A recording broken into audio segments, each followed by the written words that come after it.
Hello, everybody, and welcome to Joe the Lawyer's Analog Man Cave. Today, what we're going to be talking about is my 2-week campaign prep. I've had 2 videos in the series so far. This is number 3, and this one is about creating a starting town, Parnast, because I'm using Parnast because it's a perfect location, geographically speaking, in the region that we're going to be dealing with the new campaign. I'll show you right about here. There you go. All right, so what we're looking at here is the Parnast area from one of the really good Forgotten Realms maps, okay? And it's perfect setting because, like I said in my other videos, you guys probably looked at it, hope so. What we're dealing with here is a like an Old West, a frontier, an interesting little area because Parnast is around a lot of stuff. Well, let me get this color a little bit better, other than purple here. You can maybe see it better as I point. A little red action. Okay, there we go. Yeah, Parnas. It's in the middle of a lot of stuff, a lot of wild type lands, the moors, the marshes, the hills, the mountains, the desert, the rocky lands, the terrains, the swamps. I mean, everything is here, right? So, and it's an old trading town, and so it's used to the traffic along the Black Road. So it's like a Wild West feel to it, right? And I'm also going to be using some inspiration from this series. I think you guys have heard me talk about it before. Yellowstone, Kevin Costner, such a good series. I'm getting some inspiration from that as well. It's sort of the atmosphere of the Old West kind of a thing. I may go back and watch Tombstone, Val Kilmer, and all that too, just to get some more of that feel. It's not going to be a Western, I'm not going to go all 6 shooters and whatnot, but it is going to have that sort of the borderlands sort of a feel to it. Okay, so Parnas is a good town. Now, the problem with Parnast is there's not much there about it. The only place I think it was ever written up is in this little Parnast village here. That was part of the Dragon campaigns, those 2 different books, the Tiamat, Hoard ones, and all that stuff. So it was part of that Dragon campaign, right? And this is the only thing they gave us. I guess down in the bottom left here, there was a cloud giant castle docking bay or something like that. And you had to get on there and do things, whatever. But this little town is junk. I mean, it doesn't justify, because if you look at the geography of Parnast and where it's at, all right, you got the Black Road coming in. This was a Zentrum trading road. It was a huge trading route, all right, that went all the way across the Anarok, and then down here either by river or by other means, carts or whatever. Now, such a tiny little town is not justified, so I made it bigger. Now, first, you got to explain something that's going on in my campaign, right? I did a lot. I did a lot of picking and choosing from all the various 5e things that they put out, all the different modular adventures. I call them modules still, that they put out. And I took little bits and pieces and made my own campaign out of it, right? I ran them all at once, is I guess the best way to describe it. Everything was happening at one time in various degrees, but one thing I had was a dragon war. There's demons, there's devils, there's dragons. Everybody went to war, and this is the aftermath. It's like post-World War II or after Rome collapsed, and more like after Rome collapsed and the dark ages that come, right? So that's been wrapping up. Now, something that happened during the course of all this stuff is that the Zentrum fell, their trade network collapsed for a couple of years now. There's been no traffic across the Black Road to hit Parnast. Now, that was Parnast's main bread and butter, right? So that is a significant thing in the campaign that changes the whole composure of the town. What is it all made up of? It's the Zentrum been there for decades before, right? Traveling across and this and that. And so they would have set up huge warehouses, outposts, mercenary training areas for the mercs, guarding the city. There would have been a huge influx of this. It would have been like the old East India coming up, or the entire town, right? That's what it would have been, something along those lines. But since the Black Road collapsed and trade across it stopped a couple of years ago, it sent Parnast into a tailspin, almost like a depression. The Zentrum abandoned it, and so what you had left over was a whole lot of buildings that weren't being used. So the regular Parnast without the Zentrum, the town proper itself, about population in my head, about 400 people. Now there's some outlying farms around it, about 800 total. So another 400 on the outside, right? So that's where I'm starting with Parnast. Now, I did a little write-up, and basically it's the main trading town of this region. It used to be the first major stop of the Zents when they came off the Black Road. Since Zental Keep was conquered by the Devil Army, there's no more trade. The old buildings used as warehouses and administrative buildings have been mostly torn down, and their materials are used for the residents of the town and the outlying farms. They basically stripped them. Oh, I need some wood. I need some nails. I need some good rock. I'll take it, right?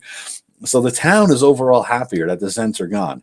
The Zentrum now mainly operate out of Waterdeep in my campaign, and they remain a trading and mercenary company. I consider them like a combination of Halliburton and Blackwater, or whatever hell Blackwater calls themselves these days. So that's what I look at the Zentrum. They're no longer in this place. So while they were there, nothing right now, okay? So it changes the whole composure of the place, because now that they're like a self-sufficient town existing within this dangerous area. Okay, and they need alliances and help. So it's a change of pace, and they're getting more insulated because of the dangers around. Right, there's not a lot of activity going on that brings powerful beings to their area. However, there is a lot of activity going on, a lot of threats, a lot of humanoid threats out there. Okay, so that's why I picked Parnast. It's a great little place here. We got. Over here we have some gnomes. Over here we have some halflings. Over here we have some elves. Over here we have some dwarves. Got some more elves over here, and got some hill dwarves over there. So there's a lot going on. That being said, I needed to redo Parnast. That's why I made this map. Now my mapping skills suck, as you can see. All right, I draw the most basic thing because it's just points of reference for me.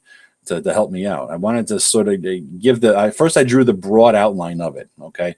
I drew the part over on the left-hand side with all the abandoned and stripped down buildings. And on the right-hand side was where I was going to put all the businesses and the people that are there. Now, once I got the sort of the broad strokes without any buildings or everything, then I needed to figure out, well, what is Parnast comprised of? And for that, I went to the greatest resource ever. Guys, if you don't have this, it's a Magical Medieval Society, Western Europe by Joseph Browning and Susie V. It goes into everything about Western Europe in terms of reality. What was there? What were the manors comprised of? What were the villages comprised of? Trades, professions, trade goods. It's a fantastic, fantastic resource. If you can pick this up, please do. Because now what I used it for was to create a list of Parnast professions and businesses, right? First, I made a list of, because everything I'm dealing with is small towns. I'm not dealing with city stuff, right? So I went through all the various trades and professions that you would have in a small town or a village, and I just picked and chose those off their master list, which is every trade or profession you could have anywhere. So I just went in order. I picked laborer, tavern worker, tavern owner, cobbler, clothing making and tailors, grooms and stable boys, furrier. All right. Now that's not, fancy fur coats. That's using beaver pelts to make a nice warm coat. Right. Weaver, loomers. Oh, let me go over here. So basket maker, wheelwright, wagon maker, carpenter, basic carpenter for like a pro carpenter. I might do furniture as well. A potter, a candle maker, a baker, pastry person, a butcher, wood carver, stone carver, fisherman, sage or scholar, farmer, engineer / architect for the basics, right? You're not going to get a really, really knowledgeable one there. Cheesemaker, lamp oil guy, glass maker, launderer, miller, bower, fletcher, blacksmith, weaponsmith, armorsmith, trader, general store, herbalist, apothecary, midwife, militia, head of militia, miner, brewer, mead maker, winemaker, perfumes, bone or horn carver, stonemason, tinkerer, beekeeper, acrobat, minstrel, storyteller, sheep herder, cattle herder, horse herder, and then various churches or religions. So that is what I have as a master list. And then Parnast won't have every one of these types of people. So that's why I have on my left-hand side of this table the professions. Next column, I have the name of the people there, okay, if they have a name, or how many of them there are if they don't have a name. So you look at laborers, there's about a dozen or so, some are transients. Tavern workers, about 8, from barmaids to servers to people who clean up and cook. Oh, and I list also what goods are sold in these various businesses if it wasn't obvious, like tavern owner or something like that. Clother, maker, tailor just sells basic clothes. You're not going to get fancy clothes there. A furrier, functional and made of fur, warm stuff, right? And I have names for some of these people, like the furrier is Ajax Glorian. All right. The weaver loom person is Fanny McKee. She takes the wool and turns it into cloth from Ford's to sew. Also sells it to various farmer wives. And Ford's is another business in here. Now, some things you'll see wheelwright, wagon maker, see details. that's even more details because I wrote up certain professions in sort of a master Parnast document, which I'll go over later. Baker, pastry, Ma Green, Jasmine Ma Green, she takes orders and has standing orders from businesses. Now, these are all just basic notes that I'm putting in there. Some people have a name, some people don't. Some people just have a profession that they do and a number of how many there are. And as the campaign goes on, I'm going to take notes in the last column here about people's interactions with them or things that may be fleshed out about their character, about how they are, about what they do. So this is my master sheet of all the people, all the professions in Parnast, everybody who I might want to have the players deal with. Not, like I said, not every profession has a person working for it. Some of them don't have anything. There's no miners, there's no brewers, there's no mead makers, for example. There's a winemaker that says see details. Now, when I say see details, that's when we get into the next phase of it. That is when we get into the Parnast master document that I wrote up for all of Parnast. It's only 7 pages, but it's a guide. It's everything in Parnast that I know and that I may want my players to know right now as I've developed it. So you get a bit about it, the history. 70 years ago, the Zentrum crossed the desert. Parnast was never the same. It went from a small village, formerly a bandit outpost, to a large trade center. They brought in so many people and buildings that everything tripled in size. And since they've gone, everybody's happier. All right, nobody's exerting any control over them. And that results in how their outlook in politics is, okay? They act as a true democracy. People who were under such a tyranny for so long, everybody wants freedom. They all want to vote. That's why it sort of evolved that way. It may not have been that way in the past, 70 years ago, before the Zentrum got here, but who the hell remembers that? Nobody's alive then, right? So what we have now is everybody gets a vote. So they go to a village, everybody who's an adult gets to go there, have a drink, and vote. And argue and maybe get the fights over the vote. But next, I have the religion. All right. So there's a shrine to Maliki in town. Rangers, anybody who's devoted to her, maybe visits the shrine, gives a little bit of money or something.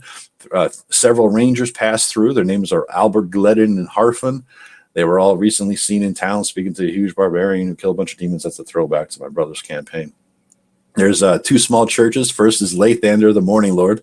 It's fitting for a village on one end of the Dawn Pass. And I have a person's name here, Simon Chester, an elderly priest. The other one is dedicated to Shantae. Shantae? I always call it Shantae for some reason. It has a priest named Samuel Frake and an acolyte named Samuel as well to tend to the needs of the faithful. This is by far the more popular church. All right.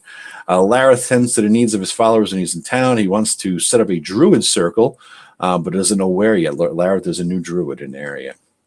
Now, Parnast, about the economy here. And now I had to create, this is why I had to create the whole region first before I created each individual town or area, because I needed to know what each area put out as an output. I needed to know their natural resources that were available to them, as far as the halflings, the gnomes, the dwarves, and all that, so that I can know, based on those natural resources, what they would put out. Because what they would put out as individual regions or racial groups would determine the economic potential of the area. And since Parnast is the central trading town, until I did all that regional stuff, I couldn't drill down into Parnast. I can't make up stuff about Parnast's economy before I knew the whole area regional economy, right? So that's why I did all that first in my first video. So Parnast is now an agrarian-based economy. They're a bit above subsistence farmers.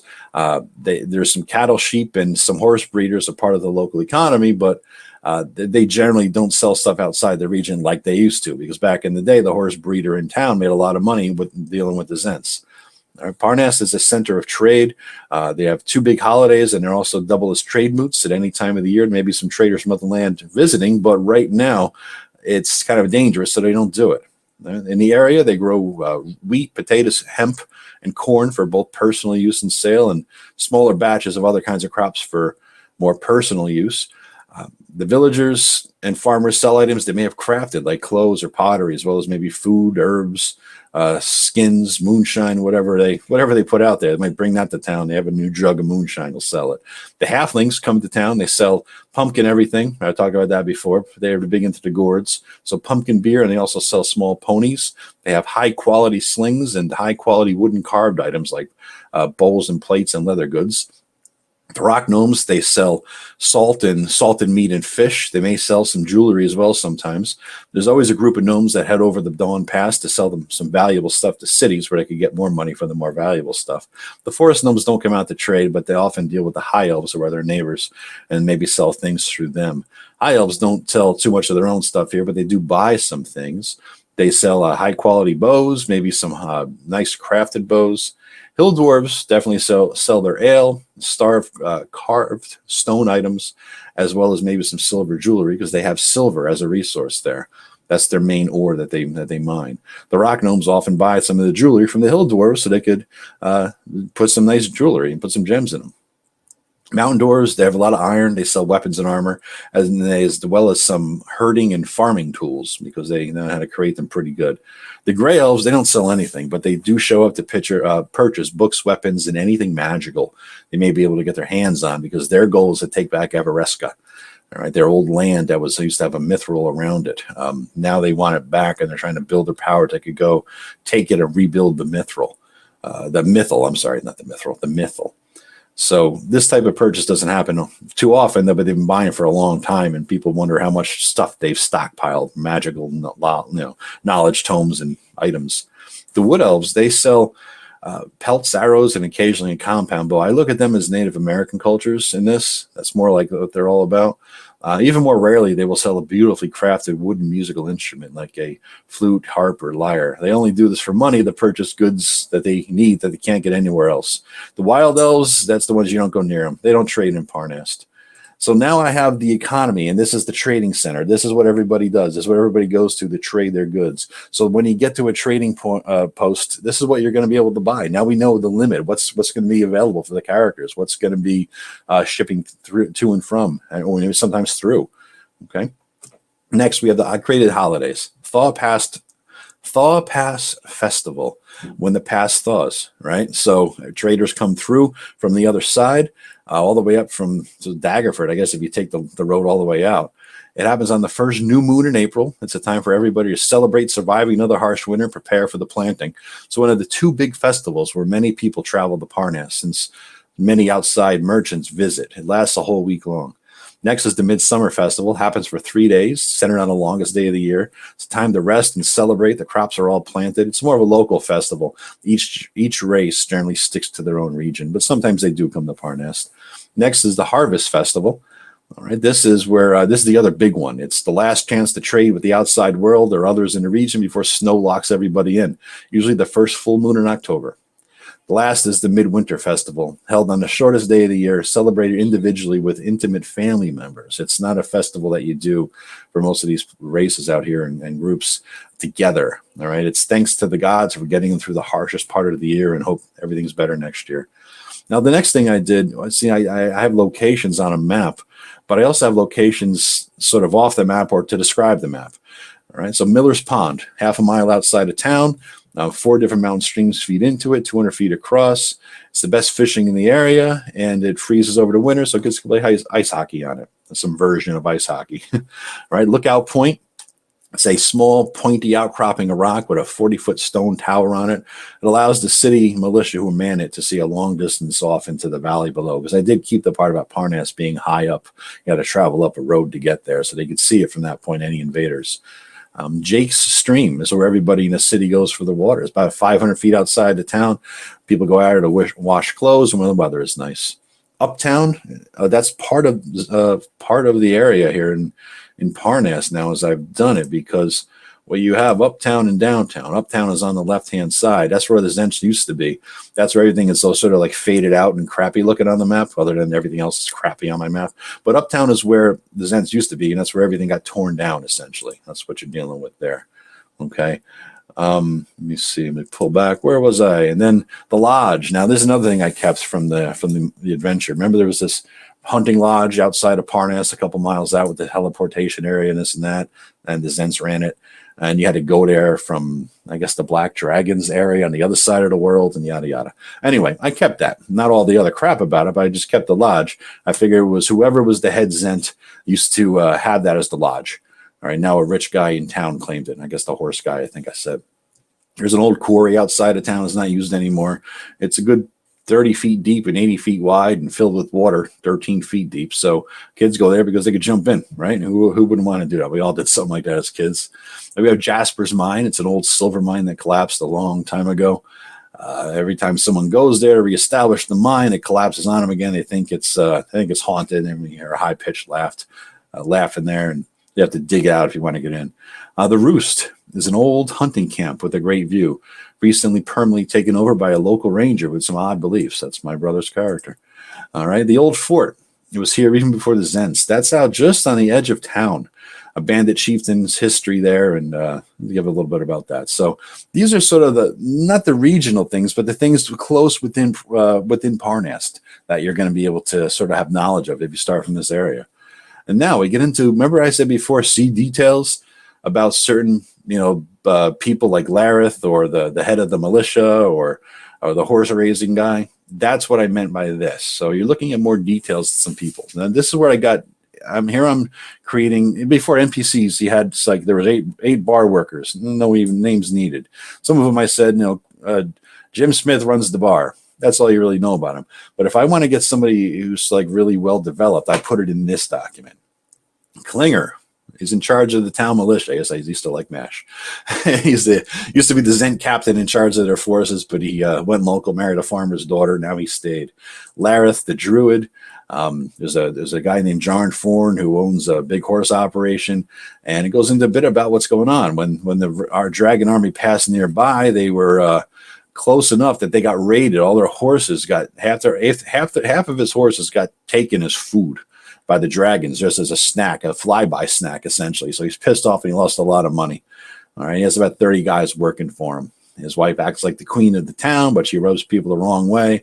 Think Mrs. Olson from Little House on the Prairie, that kind of lady there. Len Durko raises cattle herds out in the fields. He's the second richest guy in town. John and Paul Clestro inherited their father's stock of sheep.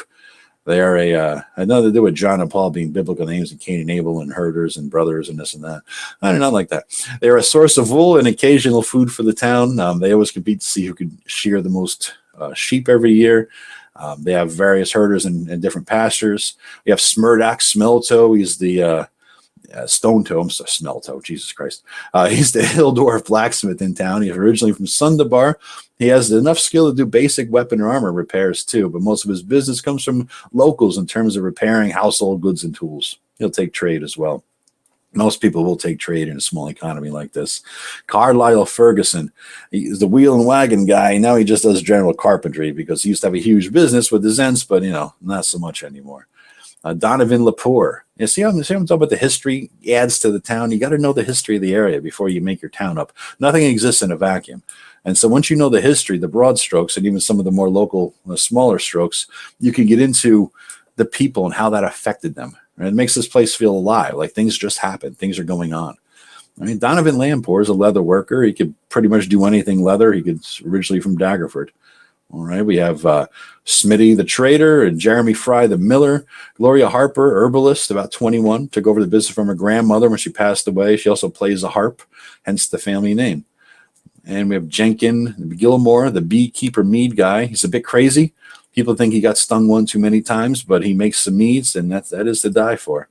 Glenda Frankel is a winemaker. Her small vineyard produces enough wine to keep the locals and herself happy. And then Dick and Jazer. He owns a boarding house in town. Lots of the day laborers live there and has rooms to rent for the day, week, or month. And you get a bath every 2 weeks with your with your subscription to it or with your renting agreement with him.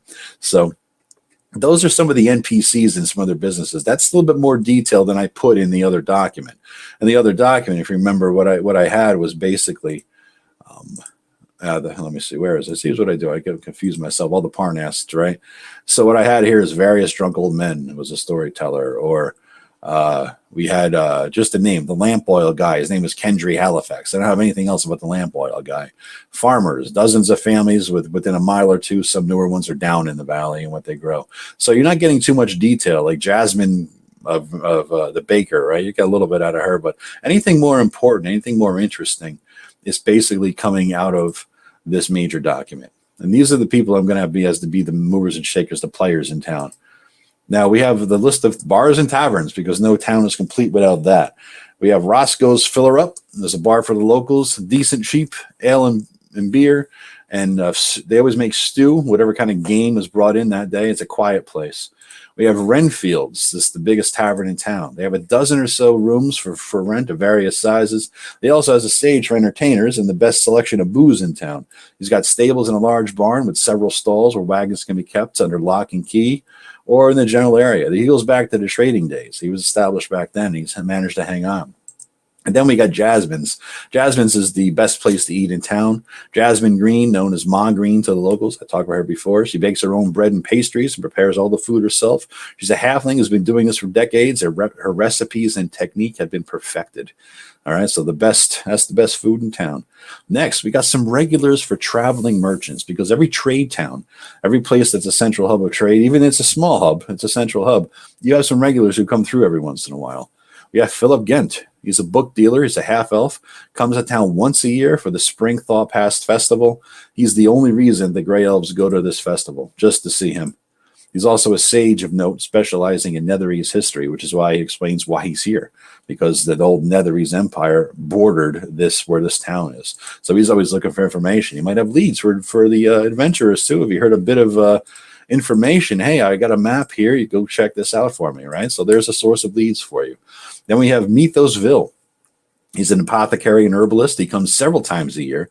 He sells mostly healing and curative stuff, but he's always on the lookout for some rare herbs. He'll tell you how to preserve them so they don't get ruined before you can get them to him. So there's another adventure hook kind of guy, right? We have a guy who comes to town once in a while, and he's looking for this leaf. Can you find it? It's usually in a certain area bordering a swamp. Oh, I'll go to a swamp. Okay, what's in that swamp? Boom. You might find something else along the way, along with trying to survive. We have Santor Jenk, representative of the Waterdeep-based Hugo's Healing Potion business. Actually, I have to change that. They're probably not going to be Waterdeep-based anymore. They're going to be based in the Elven lands as a result of some of the developments in the 5e campaign that I'm wrapping up. These are herbal-based, and a recipe is only known to Hugo. By the way, Hugo is from Tim Short's of Gothridge Manor fame. He put him in a zine a long time ago, and he's been torturing his players with them ever since, because Hugo's healing potions don't always work. They only heal 1 to 2 hit points if they work at all. They go over 75 gold each. You can only use one every 24 hours. You're going to vomit the whole day. Each time you use one, roll a d6. On a 1 or 2, the potion didn't work. But if you roll it on a 6, you get to roll a d20. And if you roll a natural 20, due to some weird screw up, you're here for 20 points of damage. Hugo still can't figure out how to get that effect every time. And many adventurers' last words have been, "Fuck you, Hugo," as the potion failed to work. So we got Snickle the Tinkerer. Snickle's the name of my character in Tim's game. I figured I'm going to import him because he's been so fun to play, and I want to play him as an NPC. He's a little bit different in this. He's a traveling tinkerer. He does a little small forge in the back of his wagon. Comes here to buy stuff, too. He's always looking for stuff he could buy and sell cheap. He goes to Waterdeep twice a year. Bardock, Hill Dwarf merchant who sells the wares of his people, because there's a close by, there is a Hill Dwarf encampment, and they trust him to make the best deals. He goes all the way to Waterdeep, too. He's one of those rare dwarves who likes to get outside and travel a lot. You have Abe Spindle. He's a minstrel, a storyteller, juggler, and acrobat, and he has the best source of news from all the lands downriver. Aurora Glass, lots of useful items for adventurers and regular folk. You guys know what I'm talking about when I say Aurora's Whole Realms catalog. Boom. She's the one who brings the book. She's the one. The Aurora's Whole Realms catalog is such a great book. It's based on the Whole Earth catalog, came out of Hippie Things in the 70s. If you could find that book, guys, you ought to, because there's so many good nuggets of cool little items you could buy that have some kind of a nice, fun, immersive game effect, but they don't break your game. It's just fun stuff. Saki Bigelow is a halfling who sells his pumpkin spice beer. Les Pongo, a halfling from the Clouds Burrows, who brings his stout ponies. And then there's the mountain dwarves of Dacor Stratum, send groups of wagons to Thaw Fest and the Harvest Festival to buy and sell weapons and armor. And they also take orders that could be done later on. Then we have the Rock Gnomes. They have traders coming to and from the town regularly. They're more outgoing, and they show up for the festivals as every once in a while. They love parties, so they'll come up for there's a party. They'll sell salt, salted fish, meat, and all that sort of thing. So that is the development of Parnast. Now, once I had this list of all the people, the places, and the things from the high up view to the deep down nitty gritty view, that's when I drew the rest of the map. That's when I went from this crappy ass map to this crappier ass map in most ways, but now I knew who I was dealing with, right? So I was able to figure out where would the B guy be. The B guy is up here in the top left corner because nobody wants to get stung. So he's up in the old Zentrum area. Then where would the market be? Well, if you're coming in from the right-hand side up the long hill, and here's the lookout point down here in the bottom right, then you want to get to the market fast. You hang a right and boom, you're in the market. Now, what do you first see when you get here? This is where the large inn where everybody goes to. So we have the Temple of Shantia over here, Lathander's over there, and everything else is filled in. So I figured this is a town the size of about 400 people live there. For the most part, it's the right 2/3 of it, and it's where everybody lives. There's the wine out here, and so this is where everybody lives now. Outside of town, you got maybe 400 farmers and whatnot. Those ranchers are all out there, herding their horses and all those sorts of things. So those have arrows, to the stream, to the miller's pond, to the mine, all right, to the roost. So you'll know which general direction you're going to be going in. I did eliminate the cloud giant docking bay. So that would have been down to the bottom of the map somewhere, but if it was there, it's not there anymore.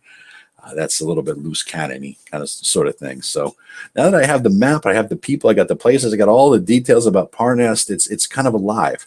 The only other things I need or want to do at this point for the adventure is to just go through and make some more details about some of the more NPCs that are going to be telling the story of the area. Because remember what I said in my other video, I think maybe you should watch this other video too. It's the how to run your first OSR game. And people told me afterwards that this is just how to run a good D&D game. You shouldn't have labeled it as how to run an OSR game. You just say she's how to run a good D&D game. And that's maybe maybe I'll chunk part of that off and do a video based on that. But essentially what you're doing in there is, now that you have all the pieces of the region in place, now you can start to tell the story. Because what I like to do is I'm going to write the history of Parnast and this whole region for 1 year as a way to know, if the player characters were never here, based on all this stuff that I know about it, what is going to happen over the next 12 months. And once I write that down and write it out, I will have the sort of the regional story. Now, within that regional story, it's not a railroad, because things are able to be changed, obviously. If the PCs do something that interacts with or affects or disrupts some of those other story developments that I have going on for the region, I'm going to let it happen. That's the beauty of this. But you have to have a baseline knowledge of what is going to happen, I think. You need to have, based on all the knowledge that you have as human beings, living on the earth for 50 or whatever year, however old you are, do the very best you can to figure out, based on the politics, the history, the culture, the ecology, the economies, everything about this area that I described, because I do have a write-up for each of these regions, the dwarves, the gnomes, the halflings, the elves, all these things, and pretty much in this much detail. Once you have all the players and pieces in place, put them together, mosh them up. What's going to happen? What's going to happen next month, next year? What do you think might happen in 5 years? And once you have that, the players can just play in a living, breathing environment. So it's a real sandbox. And their actions and their interactions may affect things. But you need a baseline. All right. So that's what I'm going to do is my next to do, I guess, is to write that baseline history and figure out what is going to happen. And I'm going to have to develop some of the characters more, some of the major NPC players in that baseline history on the regional stage, I guess you could say, and figure out what they're going to do. And once I have that, I think the campaign will kind of be ready to go. All it needs to make is a couple basic adventures for plot hooks, and just let them go to town and play. Okay, so anyway, guys, that's a very long freaking video. I hope you enjoyed it. If you did, please like it, subscribe, and comment. I always respond to every single comment. The other thing, if you go to Tanker's Tavern Substack, all right, it's the links below in the description. It has all these OSR video guys it's sort of like the old blog days where we used to go blog and interact on each other's blogs. Now we're just doing it with YouTube videos. So Eric's going through and collecting of like the Tavern Network, basically the Tavern OSR Video Network. And so we're getting all these video people together who do OSR videos. A lot of us from back in the day, we all used to blog 10, 12 years ago back in the day. So check that out. You can see some other good videos. He always puts one video a week, the best or most interesting video he thinks, or the ones that we submit to represent us. Okay, So take a look at that and you see all the other guys in the network. Thank you so much for listening. It's been 35 minutes. Holy crap. I will talk to you soon, guys. Bye-bye.